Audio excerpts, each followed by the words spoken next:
Hi, I'm Eddie from Toolden. I'm here with Tom from Makita UK. He's going to be showing us the Makita LS002G slide compound mitre saw.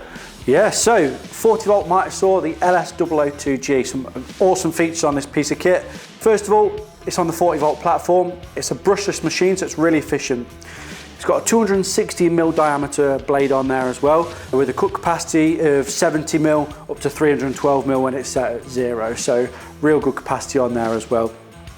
Mitre angles, you've got up to 60 degrees both left and right hand side on this machine, and also 48 degrees both left and right on the bevel too, which can be changed just by the dials at the bottom. The front one is for your mitre angle, and the back dial, if we just loosen that one off, it is for the bevel angle. Really nice and simple there too.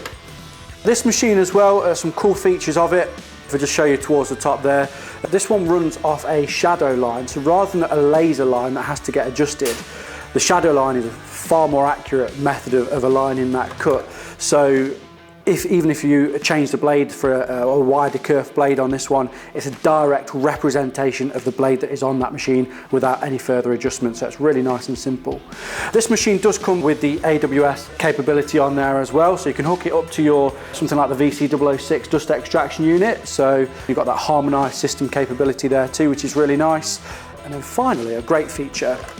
On the top you've got a little dust extraction symbol, which means that once my battery's in, I can press that button, and if I've got some debris around my workstation, it'll automatically wirelessly start up my dust extraction unit. I can remove my dust extraction pipe there, and I can clean up around my station, pop that back onto the machine, press the button, and then the dust extraction will turn off without the blade having to be running. So you've got that option there for tidying up afterwards as well. Well, that's brilliant. Can you just ask, can all mitre saws stand against the wall, or is it just this one? Not all. So again, that's a very good point actually. So this machine, the rail design are actually forwards, which means that the back of the machine can be placed, as you say, right against the wall. So in a workshop environment, you're not going to lose any of that space. Well, that's excellent. So grab yours today from toolden.co.uk.